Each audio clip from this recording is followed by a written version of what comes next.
Hi అండి, అందరూ ఎలా ఉన్నారు? Welcome back to my channel Akram blogs. ఇవాళ మన ఛానల్లో ఒక మంచి స్వీట్ రెసిపీతో అయితే మీ ముందుకు వచ్చేసానండి.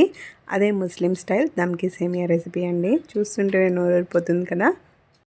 స్వీట్ తినాలి అనిపించినప్పుడు చాలా తక్కువ ఇంగ్రీడియంట్స్తో చాలా తక్కువ టైంలో చేసేసుకునే ఒక మంచి స్వీట్ రెసిపీ అండి ఇదైతే. ఈసారి ఈ సేమియా రెసిపీని నేను చెప్పిన కొలతలతో నేను చెప్పిన స్టైల్లో ఒకసారి ట్రై చేసి చూడండి. సేమియా అనేది ఎక్కడా కూడా స్టిక్కీనెస్ అనేది లేకుండా విడివిడిగా చాలా బాగుంటుందండి స్వీట్ అయితే. చూస్తున్నారు కదా, మన సేమియా అయితే ఎక్కడా కూడా అంటుకోకుండా విడివిడిగా ఎంత బాగున్నాయో. మరి పూర్తి రెసిపీలోకి అయితే వెళ్ళిపోదామా? దీనికోసం ముందుగా స్టవ్ వెలిగించేసుకొని ఒక నాన్ స్టిక్ కడాయిని అయితే పెట్టేసుకోండి. కడాయి మంచిగా వేడైన తర్వాత 2 టేబుల్ స్పూన్ నెయ్యిని అయితే యాడ్ చేసేసుకోండి. నెయ్యిని యాడ్ చేసుకున్న తర్వాత నెయ్యి మంచిగా కరిగిన తర్వాత ఇప్పుడు 1 కప్పు రోస్టెడ్ సేమియాని అయితే తీసుకుంటున్నానండి నేను ఇక్కడ. మీరు కావాలనుకుంటే నార్మల్ సేమియానైనా తీసుకోవచ్చు. నేను ఇక్కడ రోస్టెడ్ సేమియా తీసుకున్నాను కాబట్టి ఒక 2 నుంచి 3 నిమిషాల పాటు ఫ్రై చేసేసుకుంటే సరిపోతుంది. ఒకవేళ మీరు గనక నార్మల్ సేమియాని తీసుకుంటే 5 నిమిషాల పాటు లో టు మీడియం ఫ్లేమ్లో అడ్జస్ట్ చేసుకుంటూ మంచి గోల్డెన్ కలర్ వచ్చేంత వరకు ఫ్రై చేసేసుకోవాలి. నేను ఇక్కడ రోస్టెడ్ సేమియా తీసుకున్నాను కాబట్టి 2 నుంచి 3 నిమిషాల పాటు ఫ్రై చేసేసుకుంటే నాకు మంచి గోల్డెన్ కలర్ వచ్చేస్తుంది. ఇలా లో ఫ్లేమ్లో పెట్టేసుకొని 2 నుంచి 3 నిమిషాల పాటు మంచిగా వేయించేసుకున్న తర్వాత మంచి గోల్డెన్ కలర్ అయితే వచ్చేస్తుందండి సేమియాకి. ఇప్పుడైతే మనం వీటిని పక్కకు తీసేసుకోవచ్చండి. సో ముందుగా స్టవ్ అయితే ఆఫ్ చేసేసుకున్నాను. స్టవ్ ఆఫ్ చేసేసుకున్న తర్వాత వీటిని అయితే పక్కకు బౌల్లోకి అయితే తీసేసుకుంటున్నాను.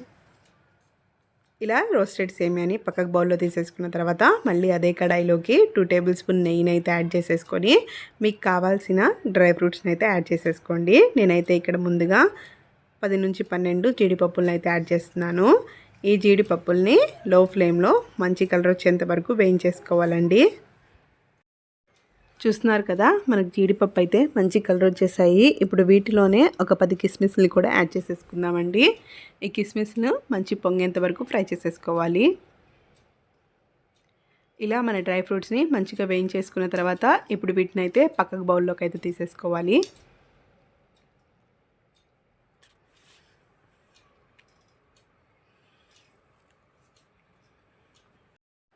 డ్రై ఫ్రూట్స్ మొత్తాన్ని కూడా తీసేసుకున్న తర్వాత ఇప్పుడు అదే కడాయిలోకి మనం తీసుకున్న 1 కప్పు సేమియాకి 1 కప్పు వాటర్ని అయితే యాడ్ చేసుకోవాలి. ఇలా వాటర్ని యాడ్ చేసేసుకున్న తర్వాత ఇప్పుడు ఒక యాలుక్కాయని అయితే యాడ్ చేసేసుకోండి మంచి ఫ్లేవర్ కోసం. ఇలా యాలుక్కాయని యాడ్ చేసేసుకున్న తర్వాత వాటర్ని అయితే మంచిగా బబుల్స్ వచ్చేంత వరకు ఉడికించేసుకోవాలి. ఇలా బబుల్స్ వస్తున్న టైంలో మనం ముందుగా ఫ్రై చేసి పెట్టుకున్న సేమియాని అయితే యాడ్ చేసేసుకోవాలండి.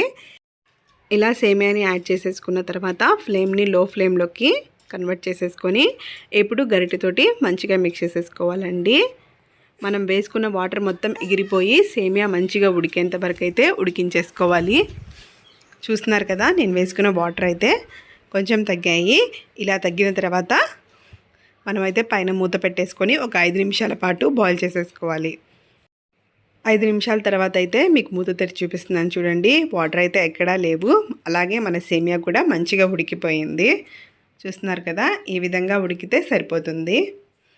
ఇక్కడైతే నేను ఒక సేమియా మీకు తుంచి చూపిస్తున్నాను చూడండి ఎంత మెత్తగా ఉడికిందో. ఇప్పుడు ఇలా మెత్తగా ఉడికిన తర్వాత ఈ సేమియాలోకి నేను తీసుకున్న 1 కప్పు సేమియాకి 1/2 కప్పు పంచదారను అయితే యాడ్ చేసుకుంటున్నానండి. 1/2 కప్పు పంచదార వేసుకుంటే స్వీట్ అనేది మైల్డ్గా ఉంటుంది. ఒకవేళ మీరు ఎక్కువగా స్వీట్ తినాలి అనుకుంటే 3/4 కప్పు పంచదారని అయితే యాడ్ చేసేసుకోండి.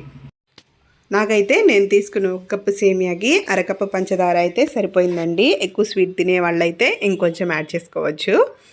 నెక్స్ట్ మనం పంచదార యాడ్ చేసిన తర్వాత సేమియా అనేది కొంచెం తడిగా అవుతుందండి. సో ఆ పంచదార మొత్తం కరిగి మంచిగా దగ్గరకు వచ్చేంత వరకు కుక్ చేసేసుకోవాలి. ఇలా కొంచెం దగ్గర పడిన తర్వాత ముందుగా మనం ఫ్రై చేసి పెట్టుకున్న డ్రై ఫ్రూట్స్ని యాడ్ చేసేసుకొని మంచిగా మిక్స్ చేసేసుకోవాలి. ఇలా మిక్స్ చేసేసుకున్న తర్వాత 2 నిమిషాల పాటు గరిటెతోటి తిప్పుకుంటూ లో ఫ్లేమ్లో అయితే ఉడికించేసుకోవాలండి. 2 నిమిషాల తర్వాత మరోసారి మూత పెట్టేసుకొని 2 నిమిషాల పాటు కుక్ చేసేసుకోవాలి. 2 మినిట్స్ తర్వాత అయితే మీకు మూత తెరిచి చూపిస్తున్నాను చూడండి ఎంత మంచిగా మన సేమియా అయితే దగ్గర పడిందో. సో చూస్తున్నారు కదా, మన సేమియా అయితే రెడీ అయిపోయిందండి. వేడివేడిగా తినాలి అనుకుంటే ఇలా అయినా సర్వ్ చేసేసుకోవచ్చు. చల్లారాక కూడా చాలా బాగుంటుంది. ఇప్పుడు మూత పెట్టేసుకొని 5 నిమిషాల పాటు అలా వదిలేయండి. 5 నిమిషాల తర్వాత చూస్తున్నారు కదా, సేమియా అయితే ఎక్కడా కూడా స్టిక్కీనెస్ అనేది లేకుండా విడివిడిగా ఎంత బాగుందో. ఇప్పుడైతే సర్వింగ్ ప్లేట్లోకి తీసేసుకుందామండి. ఇంకేముంది, సర్వింగ్ ప్లేట్లోకి తీసేసుకొని ఇలా సర్వ్ చేసేసుకుంటే చాలా అద్భుతంగా ఉంటుంది. మరి నా ఈ ముస్లిం స్టైల్ దమ్కి సేమియా రెసిపీ మీకు ఎలా అనిపించిందో కామెంట్ సెక్షన్లో అయితే చెప్పేయండి. నా ఈ రెసిపీ కనుక మీకు నచ్చినట్టయితే లైక్, షేర్ అండ్ సబ్స్క్రైబ్ అండి. Thanks for watching. ఉంటాను మరి, బాయ్.